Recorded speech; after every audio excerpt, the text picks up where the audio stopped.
పరిశుద్ధాత్మ దేవుడు మీతో చెప్తున్నాడు. చాలా మంది అంటే మీ స్వభావం చెప్తుండ్రు, ఏం పర్వాలేదు. ఇంతమందిలా దేవుడు మిమ్మల్ని పిలిచిందంటే దేవుడు మిమ్మల్ని ప్రేమిస్తుండు కాబట్టి పిలిచింది.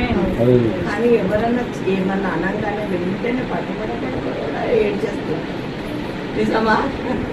ప్రేసలా గట్టిగా చెప్పండి కూడా. ఏది ఉన్నా మీకున్నది, ఏ సమస్యల గుండా మీరు వెళ్తున్నారో, ఏ బాధ ఉందో అదంతా మనసులోనే పెట్టుకొని బాధపడతా ఉంటారు, ఏడుస్తుంటారు. ఏంది లైఫ్ ఇదేనా? లైఫ్ ఎందుకు బతుకుతున్నా? అసలు ఎందుకు పుట్టించిండు భగవంతుడు? పరిశుద్ధాత్మ దేవుడు ఉన్నాడు, బలంగా నమ్ముతున్నావు. కానీ ఏంది లైఫ్ ఇదేనా? ఇది కాదు కదా జీవితం. ఇక సరే వేరే వాళ్ళనంటే వాడుకుంటాడు దేవుడు. నేనెంత, నా జీవితం ఎంత అనుకుంటున్నావు. కానీ ఈ రోజు నుంచి నీ లైఫ్ టర్నింగ్ పాయింట్ అవుతుంది అంటాడు పరిశుద్ధాత్మ దేవుడు చెప్తున్నాడు. సహోదరి, నేను నిన్ను ప్రేమిస్తున్నాను.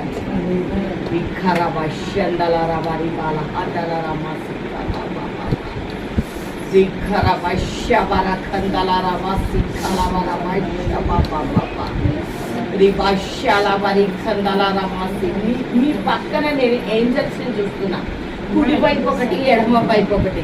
దేవుడు మీకు ఇక మీద దూతల్ని పక్కకి పెట్టి దేవుడు పరిశుద్ధాత్మ దేవుడు నిన్ను నడిపిస్తాను అంటున్నాడు.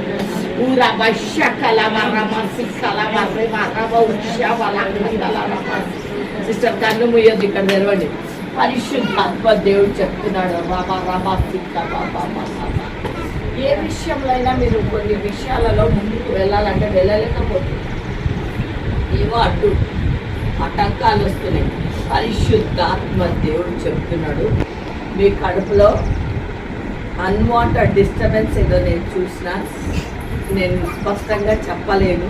అది మీకు తొందరలో అది బయటకు వచ్చేస్తుంది, కంప్లీట్ బయటకు వచ్చేస్తుంది. దాని తర్వాత మీ మైండ్ కూడా అప్పుడప్పుడు పని చెయ్యదు. అవునా? మీ మైండ్ కూడా అప్పుడప్పుడు పని చెయ్యదు. కొన్నిసార్లు ఎక్కడికి పోవాలనో మీకు అర్థం కాదు. బ్యాగ్ వేసుకుంటారు, అయ్యో నేను అటుకోవాలి, ఈ దారి ఎందుకు వచ్చినా అని మళ్ళీ మరలిపోతుంటారు. అవునా? పరిశుద్ధాత్మ దేవుడు ఈరోజు చెప్తున్నాడు, తొందరగా మీకు అది విడుదలనిచ్చి ప్రభు మీ తోడుండి మిమ్మల్ని నడిపిస్తారు. మిమ్మల్ని కూడా సిస్టర్ నాను పట్టుకొని నడవమంటున్నాడు. పరిశుద్ధాత్మ దేవుడు ఎన్నడూ విడిచిపెట్టద్దు అంటాడు. చాలా మంది మీకు వ్యతిరేకంగా వస్తారంట. జరగబోయే విషయాలు చెప్తున్నా. ఎందుకు పోతావు? అవసరమా? వాళ్ళకి ఎన్నో అయినాయి, నీకు అవసరమా? అవసరం లేదు నడు అంటారు. కొన్ని చోట్ల తెలియకుండా తిరుగుతావు, దెబ్బలు తగులుతాయి, మళ్ళీ వచ్చి ఇక్కడ నిలబడతాయి. ముందు దేవుడు బయలుపరుస్తుంది కాబట్టి ఇక మీదట పోకపోవడమే బెస్ట్. దేవుడు మీకు కృపా వరాలు ఇచ్చి నిలబెట్టాడు. దేవుడు పూర్తిగా నిలబెట్టాడు. ఒక దైవజనరాలు పక్కకు నిలబడాలంటే దేవుడు మనల్ని ఆశీర్వదించే నిలబెడతాడు. మీరు ఎట్లా పరిచయంలో సహకరించుకుంటే, ఎట్లా మీరు ఎంతగా దేవుని సన్నిధిలో ఇక మీద ప్రార్థనలో గడుపుతుంటారో మీ ఫైనాన్షియల్ కూడా అంత ఆశీర్వదిస్తారు. నేను చక్కగా చేతి నిండా డబ్బు చూస్తున్నాను. ఈ విషయంలో ఫైనాన్షియల్ బ్లెస్సింగ్స్ చూస్తున్నాను. ఎక్కడి నుంచి వస్తే నాకైతే తెలియదు, కానీ పరిశుద్ధాత్మ దేవుడు మిమ్మల్ని ఆశీర్వదిస్తారు.